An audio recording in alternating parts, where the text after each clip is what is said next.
So, Perseus D, a scout rifle you may get a lot and not really give much love to. Now, this video we're going to be going over the god roll for this weapon in PvE, talk about the playstyle of this weapon, where you want to use this, where you don't want to use this, things like that. This is a PvE focused video, but we will glance upon PvP.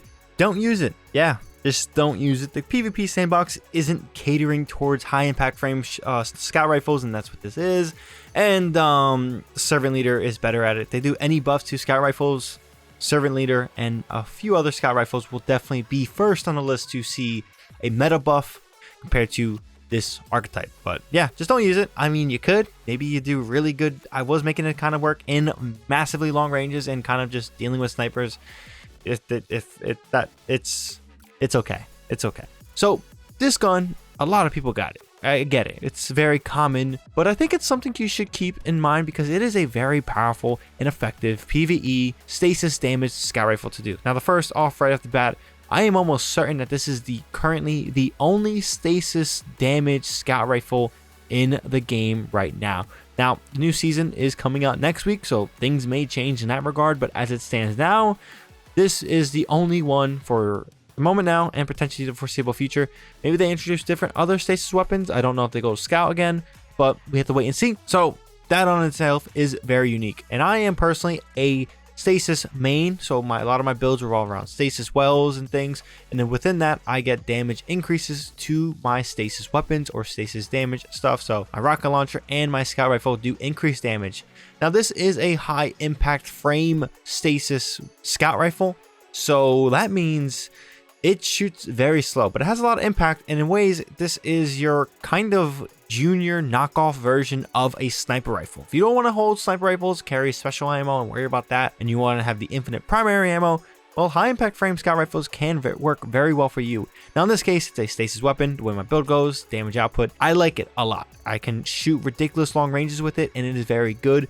And the perks that it has are relatively good for what it offers. So we're going to be going over the highlighted stuff you see on LightGG. The other stuff really doesn't work well, and I do agree with the list that LightGG has right now. Now, as it stands out, the Hawkeye Breach Ornaments is the basic origin trait. 50% increased damage against vehicles and constructs, 30% increased damage against turrets, barricades, and stasis crystals. It's a very unique origin trait. I don't know if you'll see too much use out of it in general, but again, that's a good benefit you having. Doesn't hurt you at all. Now, for the god tier selection apparently is explosive payload, and for PvE we have one for all and vorpal weapon. Now, next to that we have rapid hit, we have shoot to loot, and we have stats for all. For magazines we have tac mag, appended mag, and extended mag, and for barrels we have fluted barrel and small bore barrel. You may be wondering, why don't I choose explosive payload? It looks pretty good. Well, for some reason I just don't feel good with explosive payload.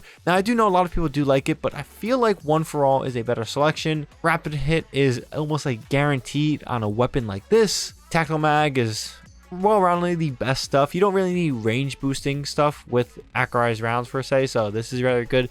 And with the kind of low ammo it has, low ammo capacity, you really want to utilize reload speed, so because you will be reloading a lot. And for barrels, small bore, fluted barrel, very, very good. I kind of go for a small bore with stability and things like that. But let's talk about statistically what is the god roll you would want, and this is what I have. It's pretty good actually.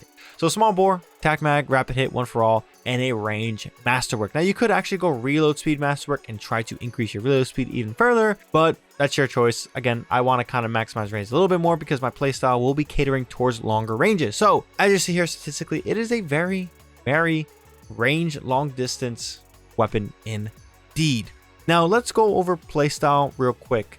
In PvE, depending on how next season goes with champion mods, this weapon is something you should keep in mind. Now, it's not rapid fire as the Servant Leader, which I think is a great, well-rounded scout rifle and probably arguably the best scout rifle currently in Destiny 2. But it is something that plays a massive role in trying to focus in on endgame stuff. We have acolytes or vandals and long positions. Maybe you want to take a high point and just really focus in and get ahead of things. Maybe, streakers.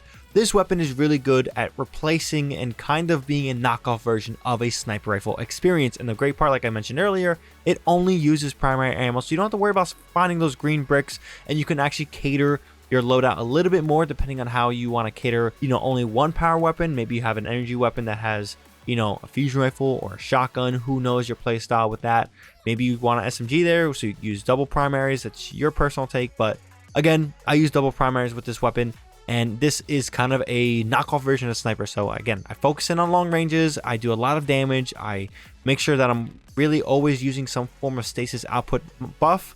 So I collect wells, I break crystals to make shards. My build really caters and increases the damage on this.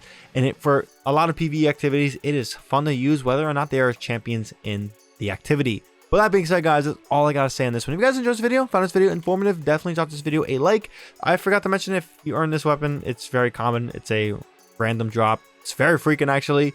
So you don't really have to worry about farming this. It will come to you.